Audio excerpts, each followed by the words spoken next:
Somewhere in the rural hill country of Tennessee, during the unforgiving winter of 1872, a child of just 4 years was discovered alive inside a room that had remained nailed shut for 17 days. The door had been fastened from the outside. Heavy cloth covered the boarded windows. When the county constable finally broke his way inside, the child sat calmly on the floor, humming a tune that no one in that region had ever heard before. There was no food in the room, no water, and no indication that anyone else had been inside. For more than 100 years, the records from that investigation stayed locked in a cabinet at the Rutherford County Courthouse, hidden from public eyes. Tonight, for the first time, we're going to share what those documents revealed. Before we go further with the story of the Harrow farmhouse and the child who had every reason to die but didn't, be sure to hit that subscribe button and turn on notifications so you never miss stories like this. And in the comments down below, let us know what state you're watching from. We always enjoy hearing where our audience is tuning in. Now, let's uncover what actually happened on that isolated Tennessee farm. What unfolded at the Harrow property would later be whispered about across 3 counties, conversations always ending with the same question no one could answer: how? Tennessee in 1872 was a state still marked by war and Reconstruction. 7 years had passed since the Confederacy surrendered, but the wounds cut deeper than any battlefield grave. In the rural area south of Nashville, life had fallen into an uneasy pattern. Farms struggled to find laborers. Families mourned sons who never came back. And communities that had once been vibrant now held together with frayed threads of necessity and stubborn pride. The Harrow farm sat 12 miles outside Murfreesboro, accessible only by a narrow dirt road that turned to muddy soup whenever it rained. The land had been in the family since before Tennessee became a state, passed down through 4 generations of Harrows who worked the same red clay their great-grandfather had cleared by hand. By 1872, only 2 family members remained: Nathaniel Harrow, a widower nearing 60 with hands twisted by arthritis, and his daughter-in-law Margaret, a woman of 32 whose husband had died at Shiloh. Margaret Harrow was known around the county as someone who kept to herself. She had come to Rutherford County in 1863 as a war bride, heavily pregnant, speaking with an accent that marked her as from somewhere far north. When her husband fell at Shiloh just months after their wedding, she had nowhere else to turn. Nathaniel, grieving his son's death, had taken her in without hesitation. She gave birth to a boy she named Samuel, and for 9 years the 3 of them maintained a quiet, isolated life on the farm. Neighbors rarely came by. The Harrows bought supplies in town only when absolutely needed, and Margaret especially seemed to avoid any social contact. The few who did see young Samuel described him as unusually silent for a child his age, pale, thin, with large dark eyes that seemed to watch everything but express nothing. That boy never cried, Eliza Tuttle, who ran the general store in Murfreesboro, would later tell investigators. Not once in all the times his mother brought him to town. Most children that age run around getting into things, making noise. That one just stood beside her, perfectly still, like he'd been carved from soap. The farm itself wasn't remarkable. A 2-story house with a sagging porch, a barn needing repairs, 40 acres of land Nathaniel could no longer properly manage. The house had been built in the 1790s, expanded over the decades, and now showed its age in settling foundations and warped floorboards. The upper floor had 4 bedrooms, though only 2 were regularly used. One of the unused rooms at the far end of the hallway had been sealed off years earlier after a section of roof leaked badly, damaging the floor. Nathaniel had nailed the door shut and told Margaret not to bother with it. The repairs would cost more than he could afford. Life on the Harrow farm followed a set pattern. Nathaniel rose before dawn to tend the animals. Margaret kept the house, cooked meals, and watched over Samuel with an intensity some found unsettling. The boy attended school irregularly. The schoolhouse was 8 miles away, and Margaret cited the distance and his frequent illnesses as reasons for his absences. Everything changed on the morning of January 14, 1872. Nathaniel Harrow woke to find the house unnaturally quiet. At 60, he had become a creature of routine, and his body sensed something wrong before his mind fully caught up. No sounds came from the kitchen. No smell of coffee. The fire in the stove, which Margaret always relit at first light, had gone cold. He found her on the kitchen floor, collapsed beside the table. Her skin was ice cold. Her lips were blue. Nathaniel, who had seen death on his own father's face years before, knew immediately she was gone. There were no visible injuries, no signs of struggle. Her hands rested loosely at her stomach, her eyes partly open, staring at nothing. Panic seized him, not for Margaret, but for Samuel. He called the boy's name as he climbed the stairs, his arthritic knees protesting every step. Samuel's small bedroom was empty, the bed neatly made. Nathaniel checked the other rooms, then went back downstairs, calling louder now, his voice cracking with fear. The boy was nowhere. Nathaniel searched the barn, the outbuildings, the yard. The January morning was bitterly cold, frost coating everything, and the thought of a 9-year-old out in this weather sent waves of dread through him. He was about to run to the nearest neighbor, 3 miles away, when something made him stop. The sealed room upstairs. The one he'd nailed shut 4 years ago. It seemed impossible, of course. He'd driven those nails in himself, heavy 8-penny nails through the door frame. But some instinct made him climb the stairs again, moving down the hallway to that closed door. He pressed his ear against the wood. From inside, very faintly, came the sound of humming. A child's voice, soft and tuneless, barely audible through the thick door. "Samuel?" Nathaniel's voice came out strangled. "Samuel, are you in there?" The humming stopped. Then, after a long pause, a small voice. "Yes, grandfather." "How did you get in there, boy?" No answer. "Samuel, I'm going to open this door. Step back from it. You hear me?" Nathaniel tried the handle first, knowing it would be useless. The door wasn't just nailed shut, it had swollen in its frame from years of humidity. He went to his bedroom, got a crowbar from his tool chest, and returned to work the nails loose. Each one screamed as he pried it free. There were 12 nails total, each driven deep into the hardwood frame. When he finally wrenched the door open, the smell hit him first, a thick, stale odor of dust and decay and something else he couldn't name. The room beyond was dark, the windows boarded from the inside, just as he'd left them years ago. The floor, damaged by the old leak, was treacherous with warped and rotting boards. Samuel sat in the middle of the floor, cross-legged, hands folded in his lap.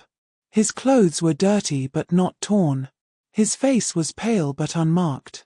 He looked up at his grandfather with those dark, unblinking eyes and smiled. "Hello, grandfather." "Good Lord, boy." Nathaniel stepped carefully into the room, testing each floorboard before putting weight on it. "How long have you been in here?" "I don't know." "Did your mother put you in here? Did she lock you in?" Samuel tilted his head slightly, considering the question. "I came by myself." "That's not possible." "The door was nailed shut from the outside." "Was it?" The boy's voice held nothing, no fear, no confusion, just mild curiosity. Nathaniel reached down and lifted the child into his arms. Samuel was lighter than he should have been, all angles and delicate bones, but he didn't struggle or cry. He simply rested his head against his grandfather's shoulder as they left that dark room. It was only later, after Nathaniel had carried the boy downstairs and wrapped him in blankets by the fire, that a terrible thought occurred to him. He climbed back up the stairs, his breath coming in short gasps, and examined the hallway floor outside the sealed room. No dust had been disturbed. The thick layer of dirt and grime coating the hallway floorboards was completely untouched, showing no small footprints, no sign anyone had walked this way in months. The nails he'd pried loose lay where they'd fallen, their points still sharp and clean, showing no rust or weathering despite years of exposure. And when he examined the door itself more carefully, he saw something that made his hands begin to shake. The nails had been driven through the wood from the outside, yes, but the wood around each nail hole showed fresh splitting, as if the nails had been driven in very recently, not 4 years ago. Nathaniel Harrove rode to town that afternoon, leaving Samuel wrapped in blankets on the sofa. He went first to the constable's office, where he reported Margaret's death, then to the doctor. By evening, both men had made the journey out to the Harrove farm. Dr. Edmund Yangzi examined Margaret's body where it lay in the kitchen. His official finding was heart failure, which seemed reasonable for a woman of 32 with no visible injuries, but privately he confided to Nathaniel that something troubled him about the case. "Her hands," he said quietly as they stood in the parlor. "Did you notice her hands?" Nathaniel shook his head. "The skin on her palms is covered in splinters, fresh ones driven deep, as if she'd been clawing at raw wood for hours." Dr. Yangzi paused, choosing his words carefully. "And her fingernails, what's left of them, are broken down to the quick. That kind of damage doesn't happen from a simple heart failure." Constable James Riddle, a practical man in his 40s who had little patience for mystery, was more interested in Samuel. He found the boy still on the sofa, still wrapped in his blanket, staring at nothing in particular. "Boy," Riddle said, kneeling down to eye level, "I need you to tell me what happened to your mother." Samuel looked at him with those disturbing dark eyes. "She went away." "Went away where?" "To the room upstairs." "The sealed room?" "The one your grandfather had to break open to get you out?" "Yes." "Did she go in there before or after she put you inside?" "She didn't put me inside. I went by myself." Riddle exchanged a glance with Nathaniel, who stood near the fireplace, wringing his hands. "Samuel, that's not possible. The door was nailed shut. How could you have gotten in there by yourself?" The boy's expression didn't change. "I just walked in. I don't remember it being nailed." The conversation went in circles, yielding nothing. Samuel maintained his story. He had simply walked into the sealed room and waited there. He couldn't say how long he'd been inside, or why he'd gone there, or what had happened to his mother. Dr. Yangzi made one more disturbing observation before he left that night. He took Nathaniel aside, away from the boy's hearing, and spoke in a low voice. "Mr. Harrove, when did the child last eat?" Nathaniel blinked. I don't rightly know. Yesterday morning, I suppose, before I found Margaret."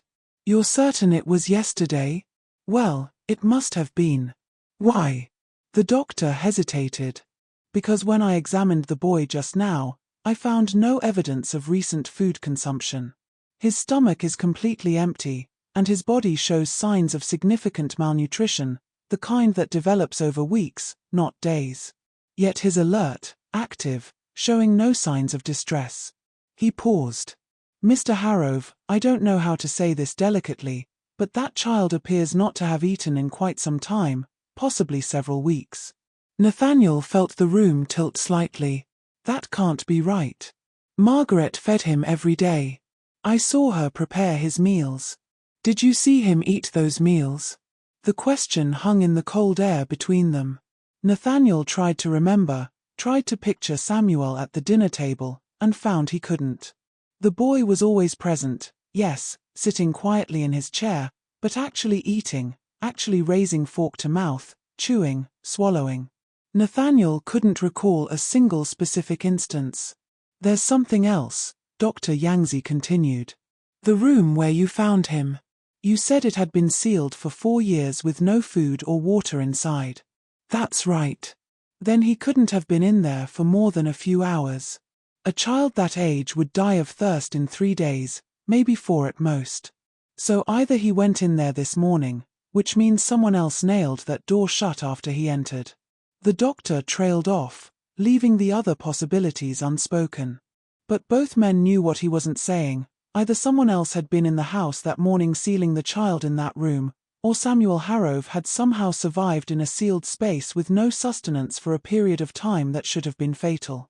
Margaret was buried 2 days later in the small family cemetery behind the house, beside her husband who had been brought home from Shiloh for burial. Only a handful of people attended: Nathaniel, Samuel, Dr. Yangzi, Constable Riddle, and 3 neighbors who came more out of obligation than grief. The Baptist preacher from Murfreesboro spoke the service, though he'd met Margaret Harrove only twice and could say little about her life. Samuel stood at his grandfather's side throughout, showing no emotion, his small face blank. When the preacher invited him to toss a handful of dirt onto the coffin, the boy complied without hesitation, his expression never changing. After the service, as people were leaving, Mrs. Eliza Tuttle from the general store approached Nathaniel with obvious reluctance. "Mr. Harrove," she said quietly, "I probably shouldn't say anything, but there's something you ought to know about Margaret." Nathaniel waited. "She came into town 3 weeks ago, late in the evening after I'd already closed the store. She was agitated, very agitated. She wanted to buy a lock, a big iron padlock, the kind we sell for barn doors, and nails. A whole box of 8-penny nails." "Did she say what she needed them for?" Mrs. Tuttle shook her head. "I asked, but she wouldn't tell me. She just kept looking out the window like she expected someone to be watching. Then she asked me something strange.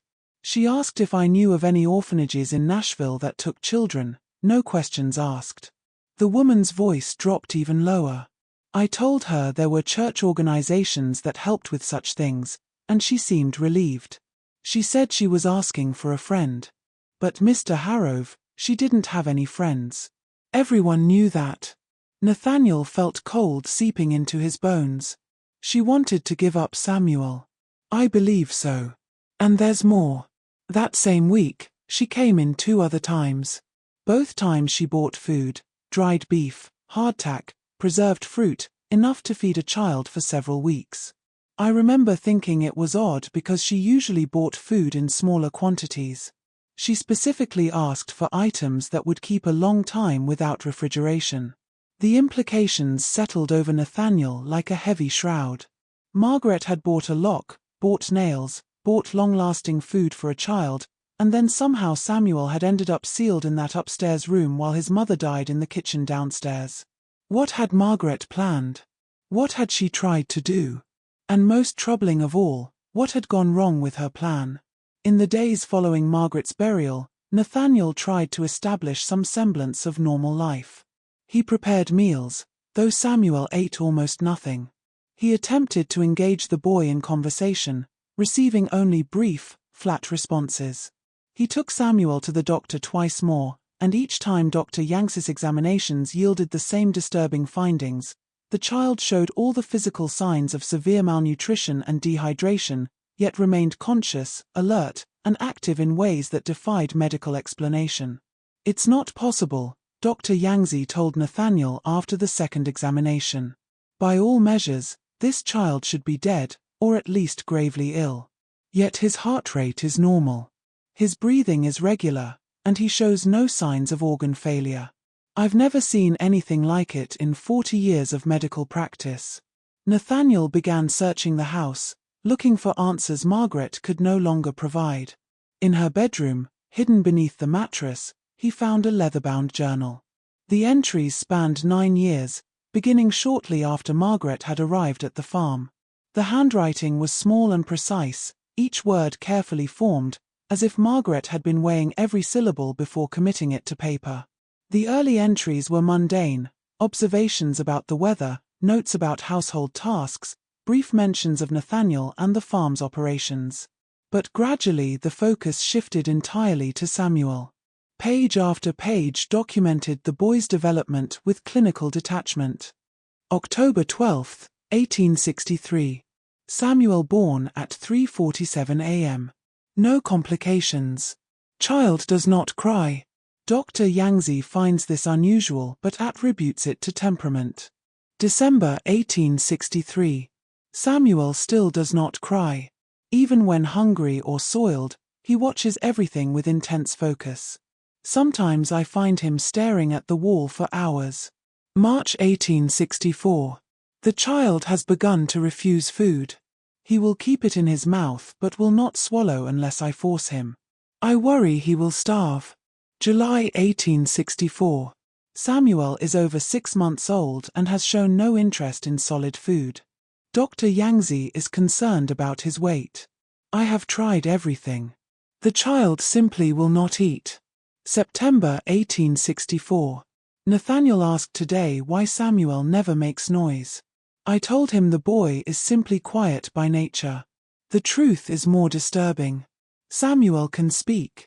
I have heard him whisper words when he thinks I'm not listening, but he chooses not to. January 1865. The child is nearly 2 years old. He eats perhaps 3 or 4 bites of food per week. It is not enough to sustain life. Yet he continues to grow slowly.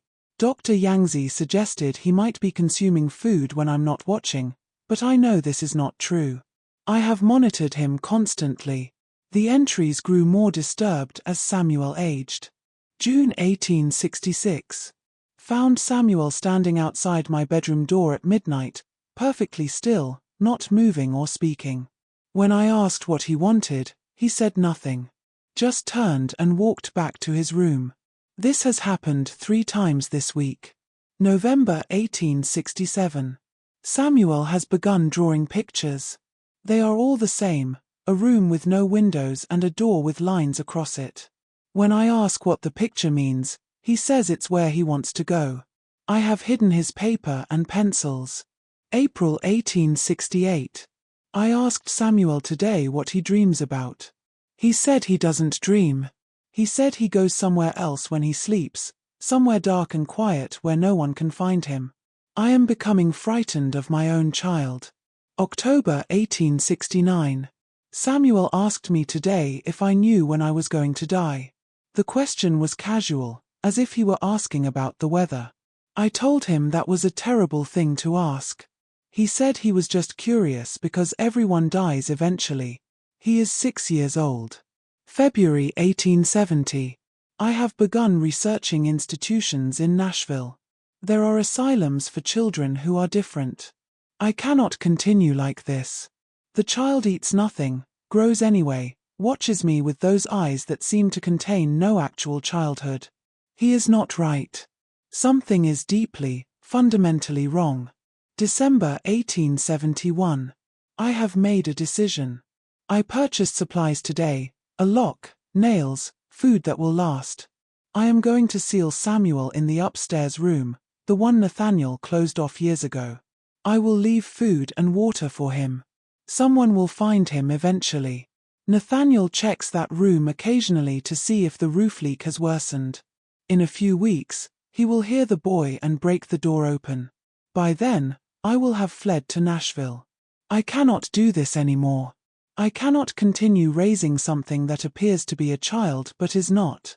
January 13th, 1872. Tomorrow, I will do it tomorrow. I have practiced with the nails and the lock. It will take me 15 minutes to seal the room completely. I have told Samuel he must go upstairs to play a hiding game. He agreed without question. He always agrees to everything. That terrible compliance, as if nothing I do could possibly matter to him. The journal ended there. The final entry was dated January 13th, one day before Nathaniel found Margaret dead in the kitchen.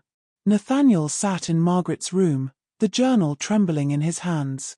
She had planned to seal Samuel in that room. She had bought the materials, prepared the food, worked out every detail. But something had gone catastrophically wrong. Instead of Margaret sealing Samuel inside and fleeing, Margaret had ended up dead, and Samuel had ended up in the sealed room anyway, with no food, no water, and according to the evidence, no way to have gotten inside on his own. That night, Nathaniel couldn't sleep. He lay in his bed, staring at the ceiling, listening to the old house settle around him. At some point past midnight, he heard footsteps in the hallway. Soft, careful footsteps. A child's footsteps. They moved slowly down the hallway, paused at the top of the stairs, then continued, not down the stairs toward Nathaniel's room, but back along the hallway toward the sealed room.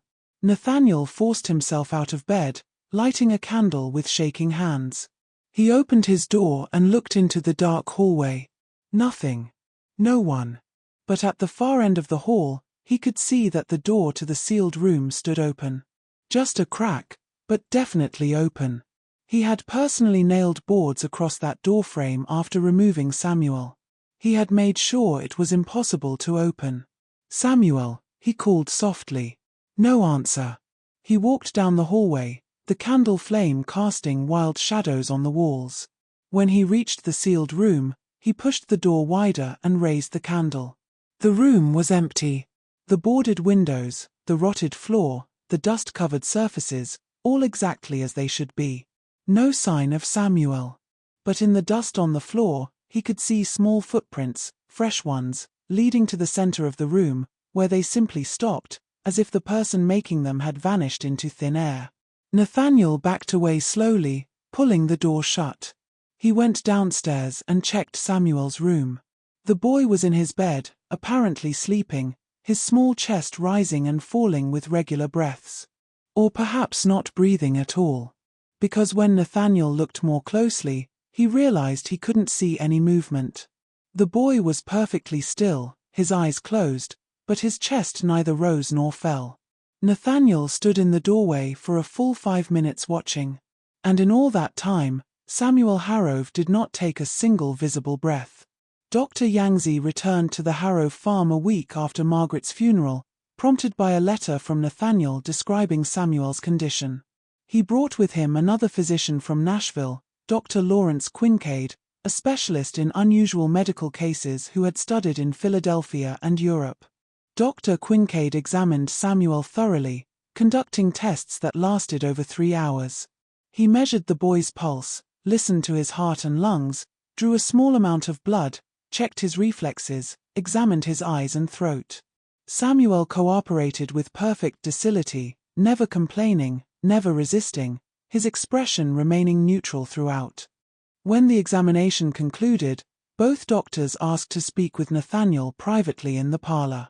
Mr. Harrove, Dr. Quincade began, choosing his words carefully. I need to ask you something, and I need you to answer honestly. Has this child ever been demonstrably alive? The question was so unexpected that Nathaniel couldn't immediately respond. Dr. Quincade continued. What I mean is, can you personally recall any instance where you witnessed this child perform a basic life function? Eating a meal from start to finish, sweating on a hot day, bleeding from a cut, growing measurably from 1 month to the next. Nathaniel opened his mouth to say yes, of course, but the actual memories wouldn't come. Samuel had always been present, yes, always there in the background of life at the farm. But specific instances of the child actually doing anything, eating, playing, showing any sign of genuine physical existence remained frustratingly vague.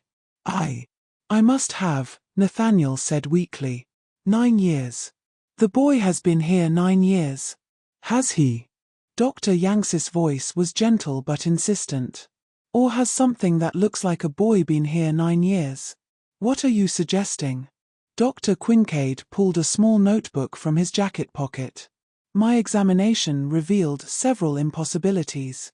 First, the child's heart rate is precisely 40 beats per minute, never varying by even a single beat. Human heart rate fluctuates constantly. It's autonomic, involuntary. His never changes. Second, his body temperature is exactly 68 degrees Fahrenheit. Room temperature. Not cold, not warm, exactly room temperature, no matter where I measured. Third, when I drew blood, it did not clot at all. It simply remained liquid in the vial, showing no coagulation response whatsoever. What does that mean?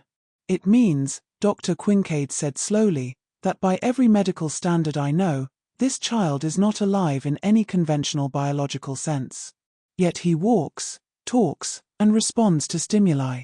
He is animated, certainly, but the mechanism of that animation is completely unknown to modern medical science. Nathaniel felt the walls of the room closing in. You're saying his what? Some kind of illusion? No. His physically real. Solid matter that can be touched and measured. But whatever is animating that matter, it's not life as we understand it. Dr. Yangzi spoke up. I've been thinking about Margaret's journal entries, how she documented the child's behavior from birth. Mr. Harrove, were you present when Samuel was born? No. Margaret's labor began in the night. By the time I fetched Dr. Yangzi and he arrived, the child had already been delivered. So neither of us witnessed the actual birth, Dr. Yangzi said. And in the 9 years since, neither of us can recall concrete evidence of the child's normal biological functioning. What if? He paused as if afraid to voice the thought. What if Margaret didn't give birth to a living child at all? What if whatever Samuel is, he was never alive to begin with? The three men sat in heavy silence. Outside, the Tennessee winter wind howled around the corners of the old farmhouse. Finally, Nathaniel asked the question that terrified him. Then, what is he? Neither doctor had an answer. That evening, after the physicians had left, Nathaniel made a decision. He couldn't continue living with this thing that looked like his grandson but apparently was not. He would take Samuel to an institution, an asylum, an orphanage, anywhere that would accept him. He would sell the farm and move to town, to a boarding house where other people were always present, where he wouldn't be alone with this mystery. He went upstairs to pack Samuel's belongings. The boy sat on his bed, watching as Nathaniel gathered the few clothes and possessions he owned. "Grandfather," Samuel said, "where am I going?" "To a place where they can take better care of you." "You mean an orphanage?" Nathaniel froze. "How did you know that word?" "Mother wrote about it in her journal. She wanted to send me away, too." "You read her journal?" "I read everything. Even when the pages are closed, I can read the words inside them." Nathaniel felt his hands beginning to shake again. "Samuel, what are you?" The boy tilted his head, considering the question with that same mild curiosity he'd shown when asked how he'd gotten into the sealed room. "I'm not sure," he said finally. "Mother asked me that, too, near the end. I tried to explain, but she didn't understand. I don't think anyone can understand. Try to explain now, please." Samuel was quiet for a long moment. When he spoke again, his voice had changed slightly. Still childlike in pitch, but carrying a weight that no child's voice should contain. "I remember being born," he said. "But before that, I remember not being born. I remember being somewhere else, somewhere dark and quiet and very, very far away. And then I was here in this world, in this body that looks like a boy. But I'm not a boy, grandfather. I never was. I'm just..." He struggled for words. "I'm just here pretending, wearing this shape because it's what everyone expected to see." "Why? Why would you do that?" "Oh, because Mother wanted a child so badly. After Father died, she had nothing left. She needed there to be a child. So when the Real baby died during the birth, and he did die, grandfather, I remember his small spirit leaving before anyone noticed. I stepped into the empty space he left behind. I became what everyone needed me to be. Except I didn't do it quite right. I didn't understand about eating or breathing or all the little things that living people do without thinking. I tried, but Mother noticed. She always noticed." Nathaniel backed toward the door, horror crawling up his spine. "The sealed room. How did you really get in there?" "I walk through doors the same way I walk through anything, even when they're locked or nailed shut. Wood and metal don't mean anything to me. I only pretend they do because that's what people expect. But that morning, when Mother tried to trap me in that room, I let her. I thought if I stayed there, stayed perfectly still and quiet, maybe she would feel safe enough to live. But she died anyway. Her heart gave out from the fear and the guilt of what she'd tried to do. And so I waited in the dark room until you found me, because that's what a real boy would have done." "Dear God," Nathaniel whispered. "There's no God involved, grandfather. Just me. Just this thing that's pretending to be your grandson because you need there to be a grandson. But I'm tired of pretending.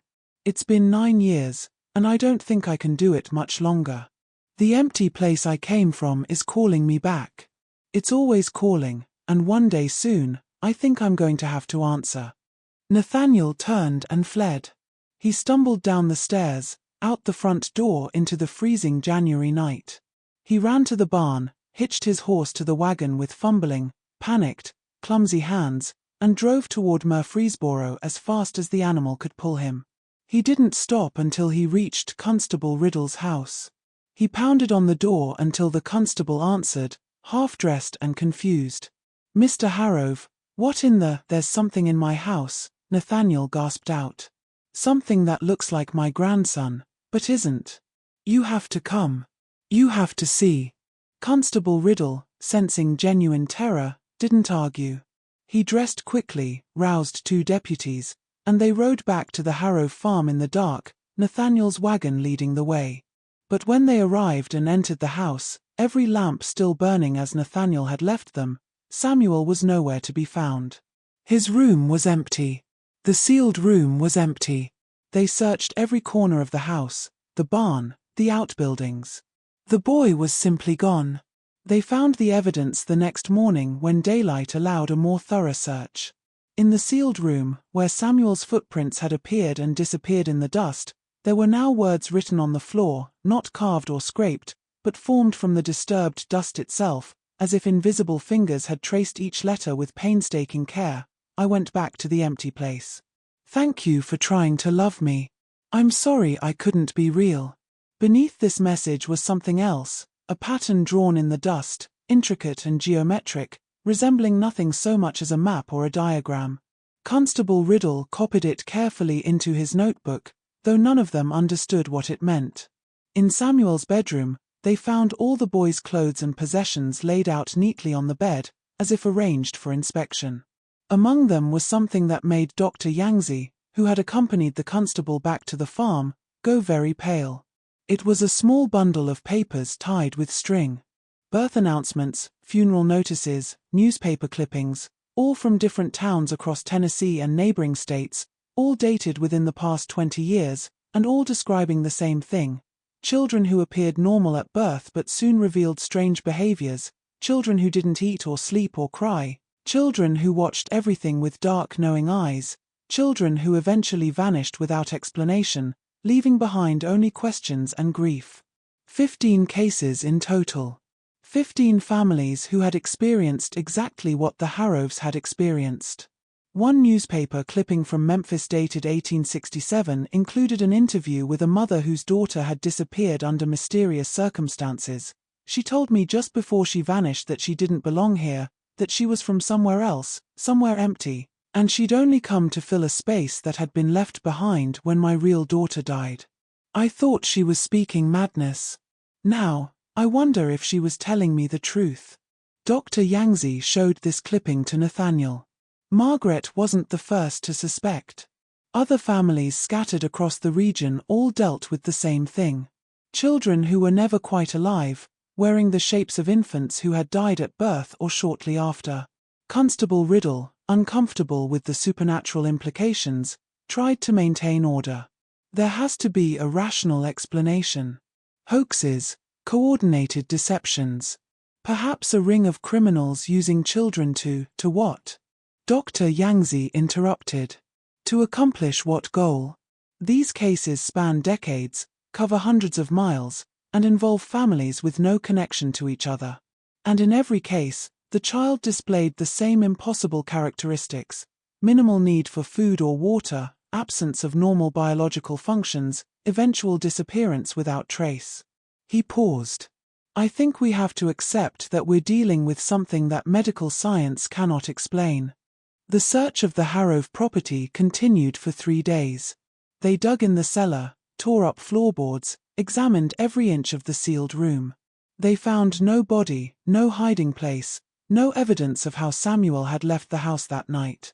But on the 3rd day, one of the deputies made a discovery in the family cemetery. Margaret's grave, barely 2 weeks old, showed signs of disturbance.